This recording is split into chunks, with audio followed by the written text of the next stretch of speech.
हो गया, वापस नहीं आएगा।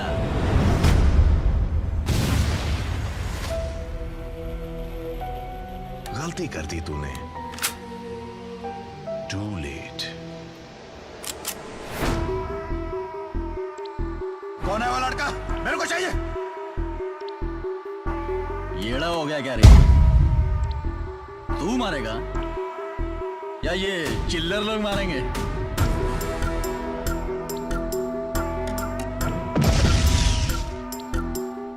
लाल चंदन की स्मगलिंग कितनी बढ़ती जा रही है ये तो हम सब जानते ही हैं। अकेले 2021 में 117 स्मगलिंग के मामले रजिस्टर्ड थे और ऑफिसर्स ने 508 करोड़ रुपए के 51 टन रेड सैंडल को जब्त किया था।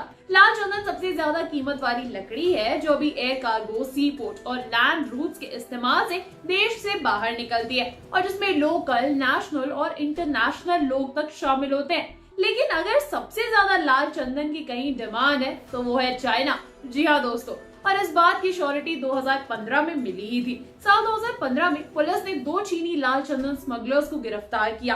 पुलिस ने जब मामले की पूरी जांच की तो बेंगलुरु से लाल चंदन की स्मगलिंग करने का अद्भुत तरीका सामने आया।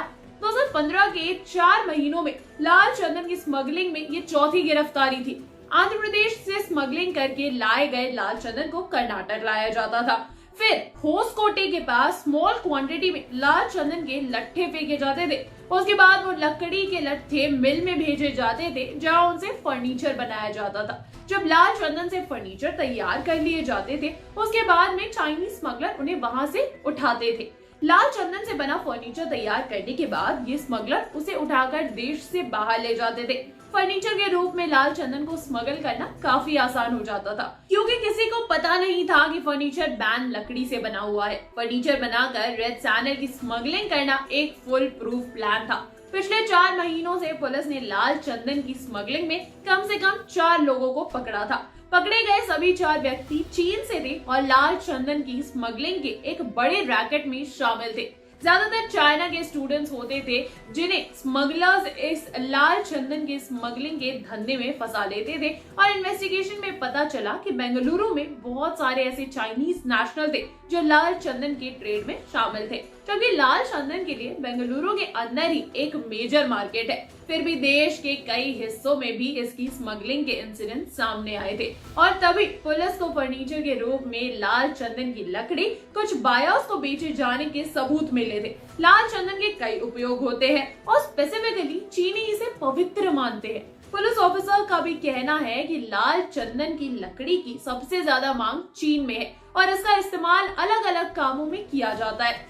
साउथ इंडिया में काम करने वाले चीन के स्मगलर्स को लोकल सपोर्ट भी मिलता था क्योंकि रेड सैंडल की स्मगलिंग का धंधा होता ही इतना प्रॉफिटेबल है कि हर कोई पहली बार रिस्क लेने की सोचता है और ना पकड़े जाए तो उसे आदत लग जाती है। ये एक तरह से ना एडिक्टिव बिजनेस है जो एक बार प्रॉफिट मिला तो फिर इसे छोड़ना मुश्किल हो जाता है और इसलिए लोकल लोग भी पैसे के लालच में फंस जाते थे। लोकल लोग ही हैं जो लाल चंदन की लकड़ी को लकड़ी कटाई वाली मिलों में ले जाने में मदद करते थे। आंध्र प्रदेश के जेलों में लाल चंदन की स्मगलिंग के लिए लगभग 2000 लोगों को गिरफ्तार किया गया था और अप्रैल 2015 में पुलिस ने एक घटना में 20 लकड़हारों को मार गिराया था, लेकिन फिर भी इस इलीगल ट्रेड में कोई कमी नहीं आई। आंध्र प्रदेश के सदर्न डिस्ट्रिक्ट से लाल चंदन के पेड़ों की कटाई से लेकर उनकी तमिलनाडु के बॉर्डर और पोर्ट के रास्ते से स्मगलिंग कंटिन्यूअसली हो रही थी। तो सवाल ये था कि ये स्मगलिंग आखिर कहाँ के लिए हो रही थी। इस सवाल का जवाब भी मिल गया जब तमिलनाडु सरकार ने सारी जब्त लाल चंदन की लकड़ियों का ई ऑक्शन करवाया। 300 टन का कंसाइनमेंट चीनी कंपनियों ने 62 करोड़ रुपए में लिया था, जो कि स्टेट की उम्मीद से दोगुनी कीमत थी। डायरेक्टरेट ऑफ रेवेन्यू इंटेलिजेंस के ऑफिसर्स का कहना है कि जब भी आंध्र प्रदेश या तमिलनाडु की सरकारें रेड सैंडल्स लकड़ी बेचती हैं, तो उसके खरीदार उन्हें चाइना में ही बेचते हैं। शेषचलम पहाड़ी में हुए एनकाउंटर जिसमें लाल चंदन के 20 स्मगलर्स मारे गए थे, उससे बाजार में लाल चंदन की मांग एक बार फिर से सामने आ गई थी। 1 टन लाल चंदन की लकड़ी लगभग 10 लाख रुपए में बिकती है। और तमिलनाडु और आंध्र प्रदेश के बीच इस रैकेट को चलाने वाले चीनी माफिया की इसकी मेजर डिमांड है। हालांकि ये साइंटिफिकली सर्टिफाइड नहीं है, लेकिन लाल चंदन की डिमांड का एक मेन कारण ये हो सकता है कि ये न्यूक्लियर रेडिएशन के लिए सबसे अच्छा एब्जॉर्ब करने वाला तत्व है। ये तो फैक्ट है कि इस रैकेट में चीन की इतनी बड़ी भूमिका है क्लियरली, क्योंकि 2013 से भारतीय पुलिस ने 55 चाइनीज नेशनल्स को गिरफ्तार किया था जिनके पास लाल चंदन की लकड़ी थी। और सालों से चल रही जांच से पता चला है कि लाल चंदन की लकड़ी बिल्कुल रेयर लकड़ी है जो हर जगह नॉर्मल लकड़ी की तरह नहीं मिलती। ये केवल आंध्र प्रदेश में पाई जाती है और ये मेजर रीजंस में से एक है कि चाइनीज से चलाए जाने वाली माफिया ने शीशचलम फॉरेस्ट रेंज पर अपनी नजरें गड़ा रखी है। चाइनीज माफिया को लार्जली श्रीलंका से ऑपरेट किया जाता है। चाइनीज माफिया ने तमिलनाडु में कई स्मगलर्स को जंगलों से लकड़ी काटने और स्मगल करने के लिए लगाया हुआ है। बदले में ये स्मगलर इसे ज्यादा से ज्यादा कीमतों पर बेचते हैं और न केवल चीन में बल्कि जापान, मिडिल ईस्ट और यूनाइटेड स्टेट्स ऑफ अमेरिका में भी इसका एक मेजर मार्केट है। एक बार जब लकड़ी को फॉरेस्ट एरिया से स्मगलिंग करके बाहर ले जाया जाता है तो इसका एक बड़ा हिस्सा स्पेशली तमिलनाडु के कोडीकराई में बंदरगाहों पर ले जाया जाता है और श्रीलंका में भेज दिया जाता है। वहां से फिर इंटरनेशनल रूट को फॉलो किया जाता है, जबकि तमिलनाडु में पोर्ट से स्मगलिंग की एक्टिविटीज को ट्रैक करना बेहद मुश्किल हो रहा है। इंडियन सिक्योरिटी एजेंसीज को एयरपोर्ट से लाल चंदन या लाल चंदन की स्मगलिंग करने वाले चीनी माफिया पर नजर रखने में सफलता मिली है। लगभग 30,000 किलोग्राम की बड़ी बरामदगी केवल दिल्ली और मुंबई एयरपोर्ट्स में की गई है। 2013 में ऑफिसर्स ने अकेले दिल्ली एयरपोर्ट से 18,000 किलोग्राम लाल चंदन जब्त किया है और इनमें से हर मामले में ये पाया गया कि एक चाइनीज नेशनल लाल चंदन की स्मगलिंग देश से बाहर कर रहा था। चीनी माफिया ने हमेशा अपनी तस्करी के तौर तरीकों में सुधार किया है, क्योंकि इंडियन सिक्योरिटी एजेंसीज ने उनकी एक्टिविटीज पर ब्रेक लगा दिया था। पहले स्मगलिंग खुल्लम खुल्ला होती थी, जहां पानी के जरिए बड़ी मात्रा में स्मगलिंग आराम से की जाती थी। हालांकि सिक्योरिटी के बढ़ने की वजह से चाइनीज माफिया ने पकड़े जाने के रिस्क से बचने के लिए ज्यादा से ज्यादा लोगों को स्मॉल क्वांटिटी में रेड सैंडल ले जाने के लिए तैयार किया। और हर बार जब भी सिक्योरिटी में कोई बदलाव होता है तो चाइनीज माफिया भी उससे बचने के रास्ते को ढूंढने में देर नहीं लगाते।